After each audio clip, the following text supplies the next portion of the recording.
personalidade psicopática, segundo Freud, ocorre quando o ego não pode mediar entre o id e o superego. Calma, eu vou explicar. Isso quer dizer que o psicopata não tem um equilíbrio entre os seus desejos e a moral exigida pela sociedade. E é sobre essa pessoa com o chamado transtorno de personalidade antissocial do cinema e da realidade que você vê a matéria agora. Desde o início da produção de Hitchcock, os psicopatas ganharam espaço nas telonas. Na década de 1960, quando Psicose foi filmado, a violência do assassinato exigiu muitos truques de montagem. Isso tudo para passar o recado e ao mesmo tempo driblar a censura. Esses seres que aterrorizam a vida real e o mundo cinematográfico sempre geraram uma grande fascinação. Ele tem uma lógica própria, ele tem todo um modo de ser muito diferente do ser humano médio, que é não ter consciência, não ter culpa, só se importar consigo mesmo.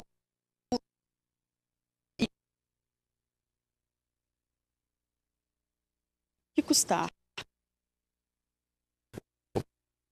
Transtornos de personalidade, aqueles transtornos mentais em que há uma deformação da personalidade, do tipo antissocial ou algum outro tipo de transtorno de personalidade que contribua que o indivíduo que porta esse transtorno desenvolva comportamentos criminosos de formas cruéis, contumazes, frequentes, intensas, importantes. Uma das histórias mais antigas envolvendo esses seres é a de Bela Lugosi em Drácula.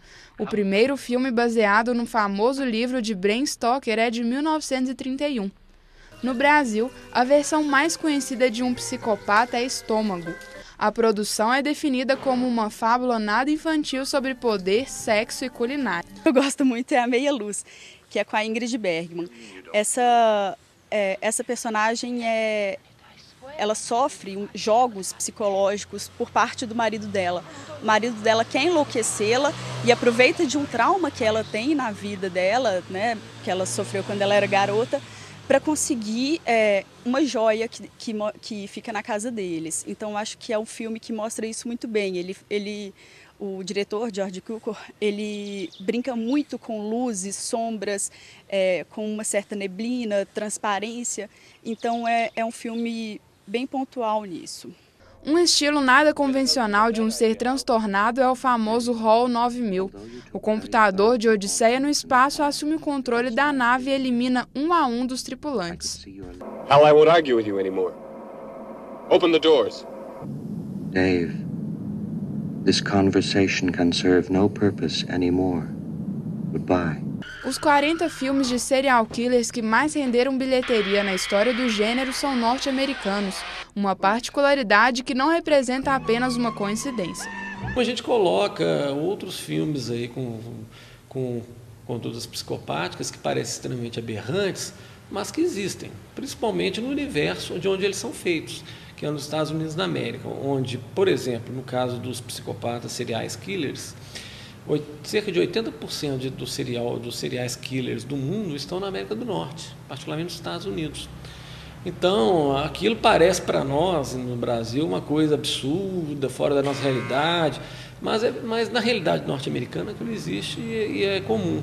Inteligente com um grande dom de sedução.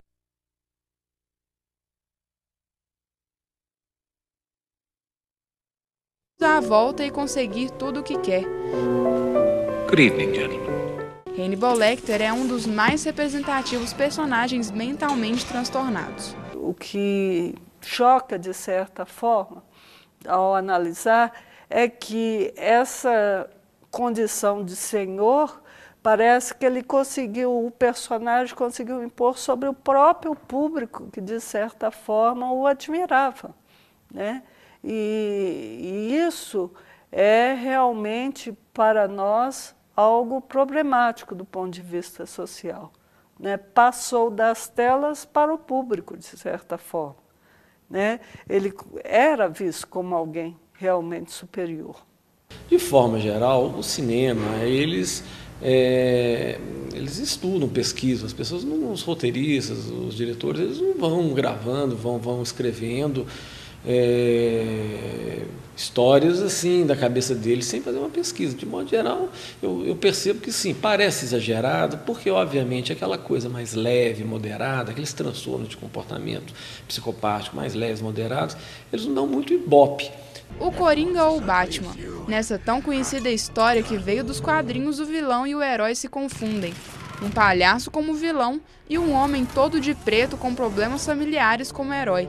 Um estudo realizado pela socióloga Ana Lúcia Modesto mostrou um lado diferente desses seres chamados heróis. O herói também não é alguém, vamos dizer, simplesmente bom ou equilibrado emocionalmente, né?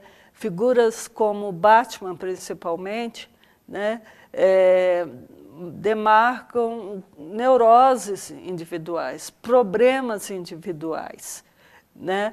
O próprio símbolo de usar a máscara, né, já seria parte disso, uma duplicidade da personalidade, né?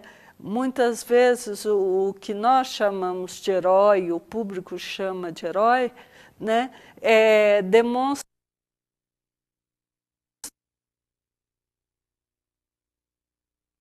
quanto bandidos ou pessoas que cometem atrocidades podem demonstrar um equilíbrio emocional maior até do que a figura do herói. A ciência já chegou à conclusão de que o psicopata já nasce com algum problema mental na formação cerebral e que isso o torna indiferente ao sofrimento de outras pessoas. A pergunta que não quer calar é: será então que mesmo assim a mídia e o cinema têm a capacidade de influenciar na formação desse ser psicopata? Para alguns não há essa influência, e inclusive figuras psicopatas que aparecem na vida real não vão ao cinema, não frequentam o cinema, não é essa a razão, né, da sua manifestação.